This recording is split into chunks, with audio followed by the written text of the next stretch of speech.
Harry Potter and the Philosopher's Stone.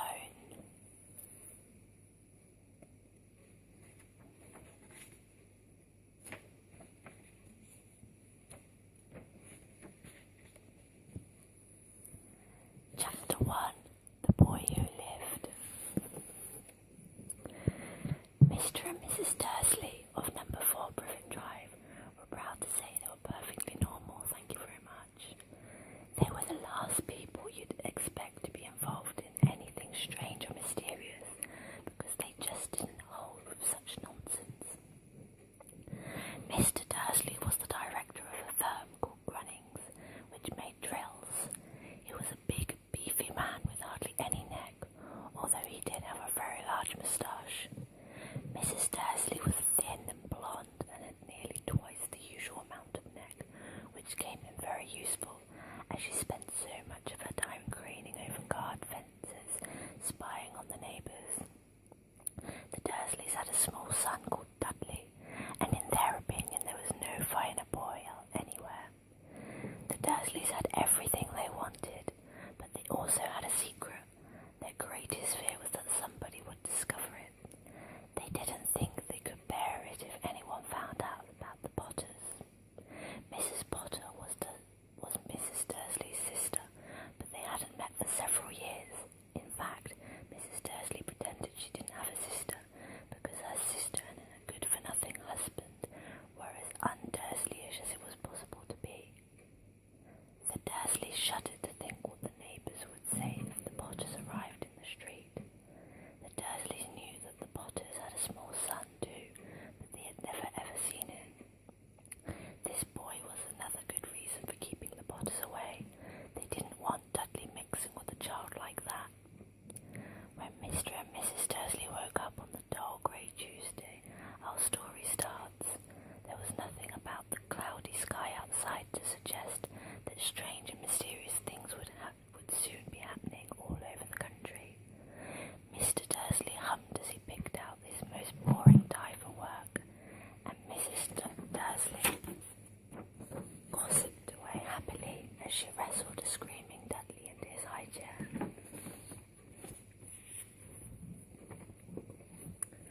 None of them noticed a large tawny owl flutter past the window at 8:30. Mr. Dursley picked up his briefcase, pecked Mrs. Dursley on the cheek, and tried to kiss Dudley goodbye, but missed, because Dudley was now having a tantrum and throwing his cereal at the walls.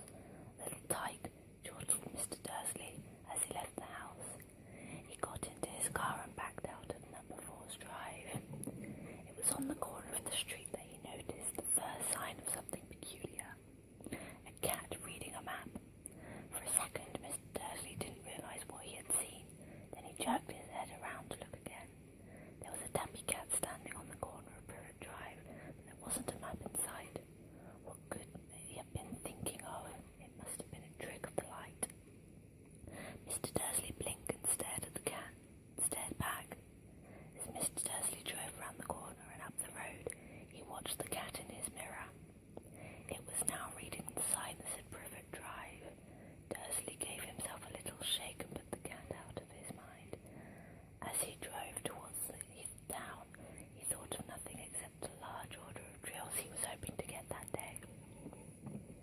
But on the edge of town, drills were driven out of his mind by something else. As he sat in the usual morning traffic jam, he couldn't help noticing that there seemed to be a lot of strangly people dressed in funny clothes, the get-ups you saw on young people. He supposed this was some stupid new fashion. He drummed his fingers on the steering wheel and his eyes fell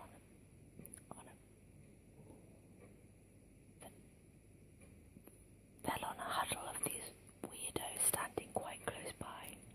They were whispering excitedly together.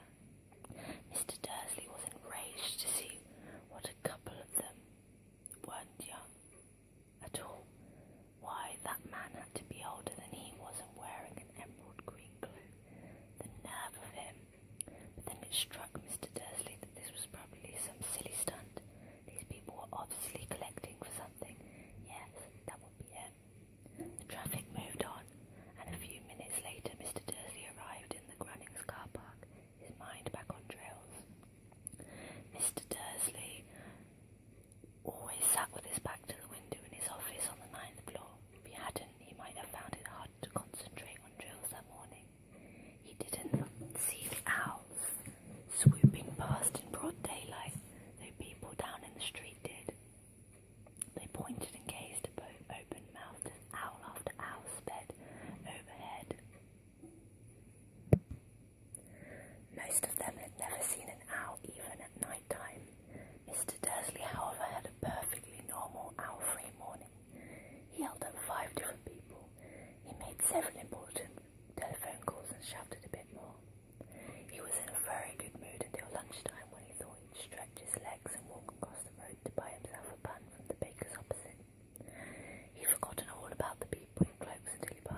caught a few words of what they were saying. "The Potters, that's right, that's what I heard. Yes, their son, Harry." Mr. Dursley stopped dead. Fear flooded him. He looked back at the whisperers who wanted to say something to them but thought better of it.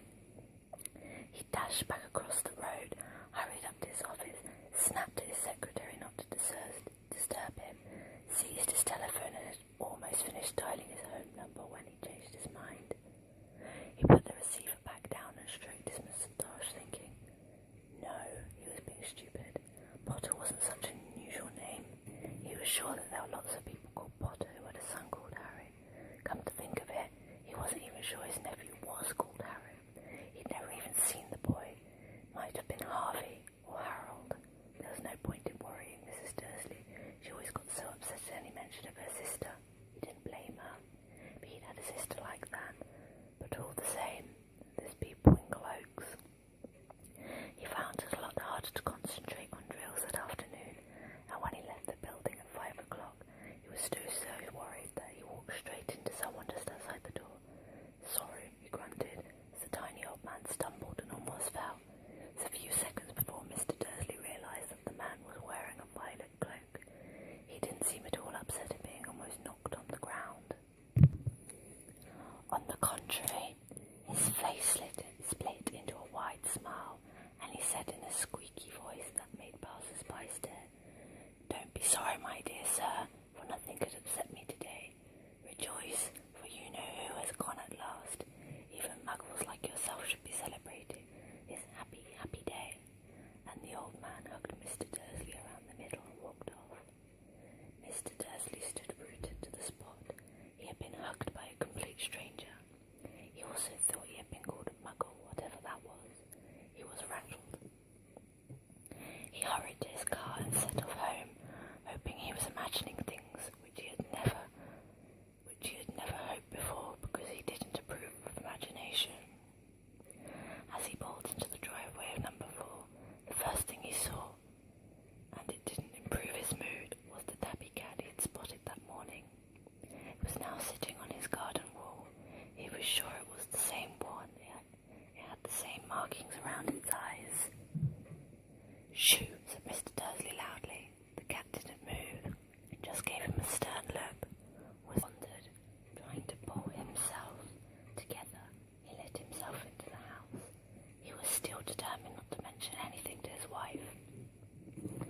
Mrs. Dursley had a nice normal day. She told him over dinner all about Mrs. Nextdoor's problems with her daughter, and how Dudley had learnt a new word, shan't. Mr. Dursley tried to act normally. When Dudley had been put to bed, he went into the living room in time to catch the last report on the evening news. And finally, birdwatchers everywhere reported that the nation's owls had been behaving very unusually today. Although owls not only hunt at night and are hardly ever seen in daylight, there have been hundreds of sightings of these birds flying in every direction since sunrise. Experts are unable to explain why the owls have suddenly changed their sleeping pattern. The newsreader allowed himself a grin. Most mysterious. And now over to Jim McGuffin with the weather. "Going to be any showers of owls tonight, Jim?" "Well, Ted," said the weatherman, "don't know about that, but it's not only the owls that have been acting oddly today. Viewers as far apart as Kent, Yorkshire and Dundee have been phoning in to tell me that instead of the rain I promised yesterday, they've had a downpour of shooting stars. Perhaps people have been celebrating bonfire night early. It's not until next week, folks, but I can promise a wet night tonight." Mr. Dursley sat frozen in his armchair. Shooting stars all over Britain, owls flying by daylight, mysterious people in cloaks all over the place, and a whisper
silently, you'd have thought he just popped out of the ground. The cat's tail twitched and his eyes narrowed. Nothing like this man had ever been seen in Privet Drive. He was tall, thin, and very old, judging by the silver of his hair and beard, which were both long enough to tuck into his belt.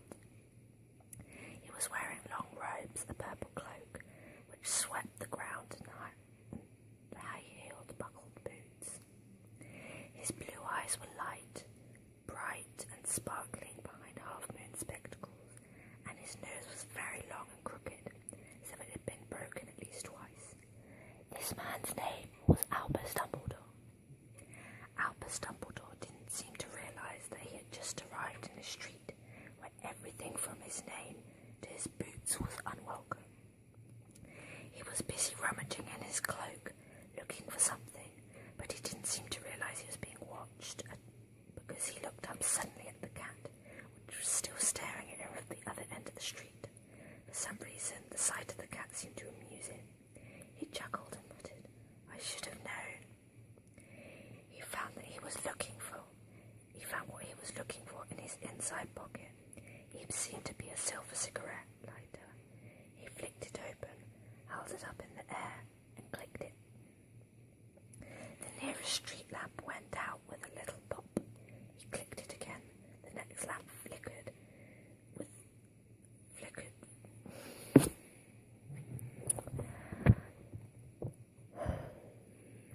He clicked it again. The next lamp flickered into darkness. 12 times he clicked the put-outer until the only lights left in the whole street were 2 tiny brin pigs in the distance, which were the eyes of the cat watching him. If anyone looked out of their window now, even beady-eyed Mrs. Dursley, they wouldn't be able to see anything that was happening down on the pavement. Dumbledore slipped the put-outer back inside his cloak. Dumbledore slipped the put-outer back inside his cloak and set off down the street towards number 4, where he sat down on the wall next to the cat. He didn't look at it, but after a moment he spoke to it. "Fancy seeing you here, Professor McGonagall." He turned to smile at the tabby, but it had gone. Instead, he was smiling at a rather severe-looking woman who was wearing square glasses exactly the shape of the markings the cat had around its eyes. She, too, was wearing a cloak, an emerald one. Her black hair was drawn into a tight bun. She looked distinctly ruffled. "How did you know it was me?" she asked. "My dear Professor, never seen a cat sit so stiffly." "You'd be stiff if you'd been sitting on a brick wall all day," said Professor McGonagall. "All day? When you could have been celebrating. I must have passed a dozen feasts and parties on my way here." Professor McGonagall sniffed angrily. "Oh yes, everyone's celebrating all right," she said impatiently. "You'd think they'd be a bit more careful, but no, even the Muggles have noticed something's going on. It was on their news." She jerked her head back at the Dursleys' dark living room window. "I heard it. Flocks of owls, shooting stars. Well, they're not completely stupid. They're bound to notice something. Shooting stars down in Kent. I'll bet that was Daedalus Diggle. He never had much sense." "You can't blame them," said Dumbledore gently. "We've had precious little to celebrate for 11 years. "I know that," said Professor McGonagall irritably, "but that's no reason to lose our heads. People are being downright careless, out on the streets in broad daylight, not even dressed in Muggle clothes, swapping rumours." She threw a sharp, sideways glance at Dumbledore, here as though hoping he was going to tell her something, but he didn't, so she went on. "A fine thing it would be if on the very day you-know-who seems to have disappeared at last, the Muggles found out about us all. I suppose he really has gone, Dumbledore." "Certainly seems so," said Dumbledore. "We have much to be thankful for. Would you care for a sherbet lemon?" "A what?" "A sherbet lemon. They're a kind of Muggle sweet I'm rather fond of." "Thank you," said Professor McGonagall coldly, as though she didn't think this was the moment for sherbet lemons.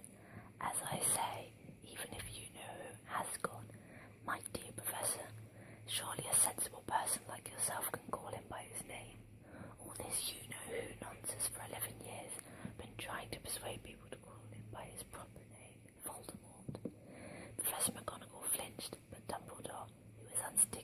sherbet lemons seem not to notice. It all gets so confusing if you keep saying you know who. I've never seen any reason to be frightened of saying Voldemort's name. I know you haven't, said Professor McGonagall, sounding half exasperated, half admiring. But you're different. Everyone knows you're the only one you know.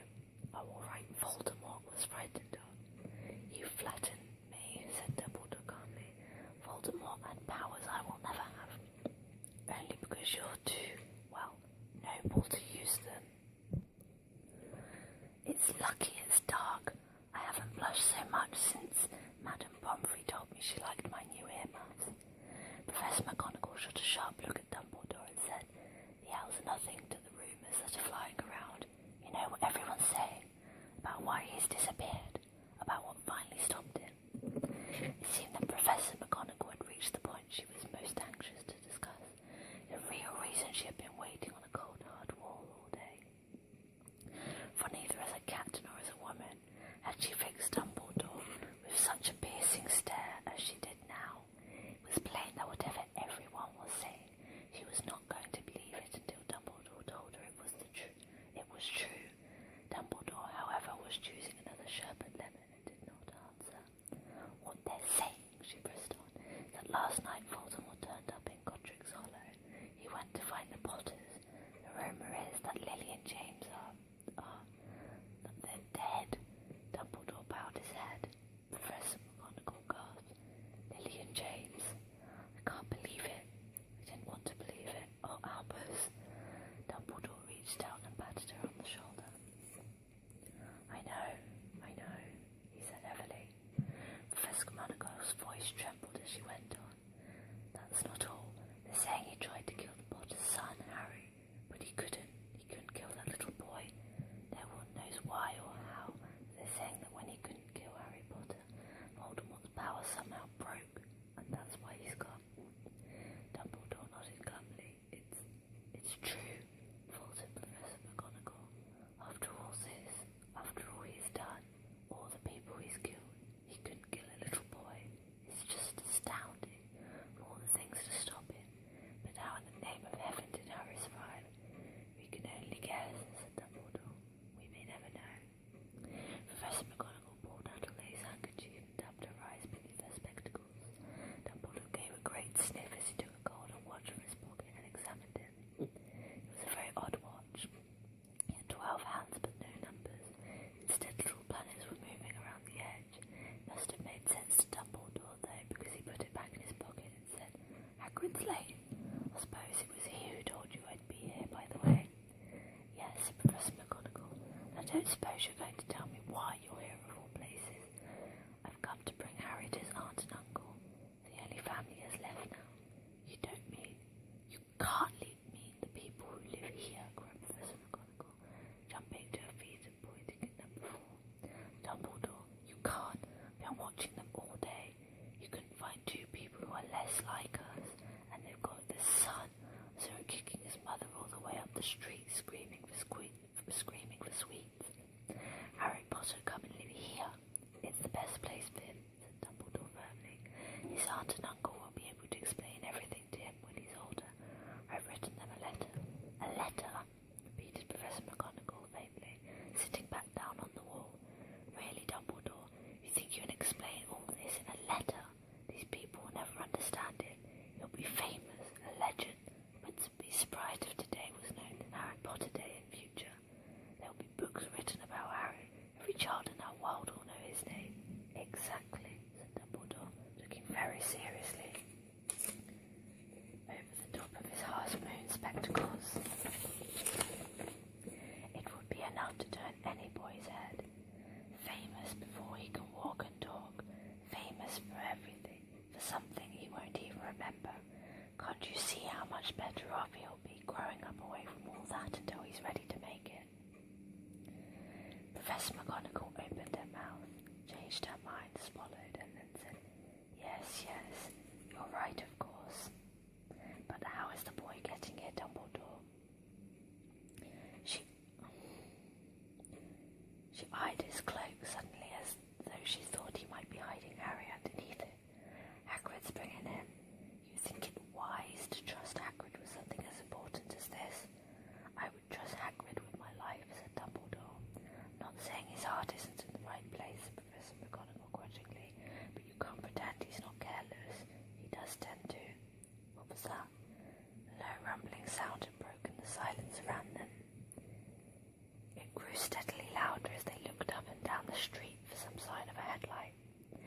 swelled to a roar as they both looked up at the sky, and a huge motorbike fell out of the air and landed on the road in front of them.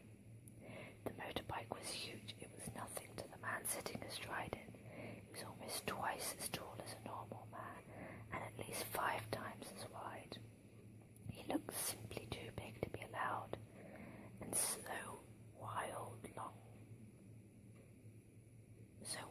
long tangles of bushy black hair and beard hid most of his face. He had hands the size of dustbin lids, and his feet in their leather boots were like baby dolphins. In his vast muscular arms he was holding a bundle of blankets. "Hagrid," said Dumbledore, sounding relieved. "At last! And where did you get that motorbike?" "Borrowed it, Professor Dumbledore, sir," said the giant, climbing carefully off the motorbike as he spoke. "Young Sirius Black lent it to me. I've got him, sir." "No problems, were there?" "No, sir. House is almost destroyed, but I got him out all right before the muggles started swarming round. He fell asleep as he was flying over Bristol." Dumbledore and Professor McGonagall bent forward over the bundle of blankets. Inside, just visible, was a baby boy fast asleep under a tuft of jet black hair over his forehead. They could see a curiously shaped cut like a bolt of lightning. "Is that where?" whispered Professor McGonagall. "Yes," said Dumbledore. "He'll have that scar forever." "Couldn't you do something about it, Dumbledore?" "Even if I could, I wouldn't. Scars can come in useful. I have one myself above my left knee, which is a perfect map of the London Underground." "Well, give him here, Hagrid. We'd better get this over with." Dumbledore took Harry in his arms and turned towards the Dursleys' house. Could I say goodbye to him, sir?" asked Hagrid. He bent his great shaggy head over Harry and gave him what must have been a very scratchy, whiskery kiss. Then suddenly Hagrid let out a howl like a wounded dog. "Shh!" hissed Professor McGonagall. "You'll wake the muggles." Sorry," sobbed Hagrid, taking out a large spotted handkerchief and burying his face in it. "But I can't stand it.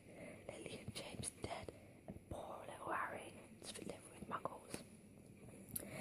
Yes, it's all very sad, but get a grip on yourself, Hagrid, or we'll be found," Professor McGonagall whispered, patting Hagrid gingerly on the arm as Dumbledore stepped over the low garden doorstep and took a letter out of his cloak, tucked it inside Harry's blankets, and then came back to the other two.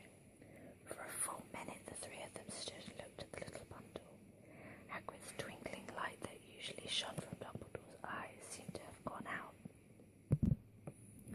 "Well," said Dumbledore finally, "that's it. We've no business staying here. We may as well go and join the celebrations." "Yeah," said Hagrid in a very muffled voice. "I'll be taking Sirius's bike back." "Good night, Professor McGonagall. Professor Dumbledore, sir." Wiping his streaming eyes on his jacket sleeve, Hagrid swung himself onto the motorbike and kicked the engine into life. With a roar it rose into the air and off into the night. "I shall see you soon, I expect, Professor McGonagall," said Dumbledore, nodding to her. Professor McGonagall blew her nose in reply. Dumbledore turned and walked back down the street.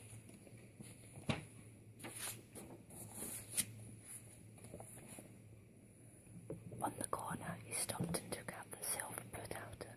He clicked it once, and 12 balls of light sped back to their street lamps, so that Privet Drive glowed suddenly orange, and he could make out a tabby cat slinking around the corner at the other end of the street. He could just see the bundle of blankets on the step of number 4. "Good luck, Harry," he murmured. He turned on his heel, and with a swish of his cloak he was gone. A breeze ruffled the neat edges of Privet Drive, which lay silent and tidy under the inky sky, the very last place you would expect astonishing things to happen. Harry Potter rolled over inside his blankets without waking up. One small hand closed on the letter beside him, and he slept on, not knowing he was special, not knowing he was famous, not knowing he would be woken in a few hours' time by Mrs. Dursley's scream as she opened the front door to put out the milk bottles, nor that he would spend the next few weeks being prodded and pinched by his cousin Dudley. He couldn't know that at this very moment people meeting in secret all over the country were holding up their glasses and saying in hushed voices,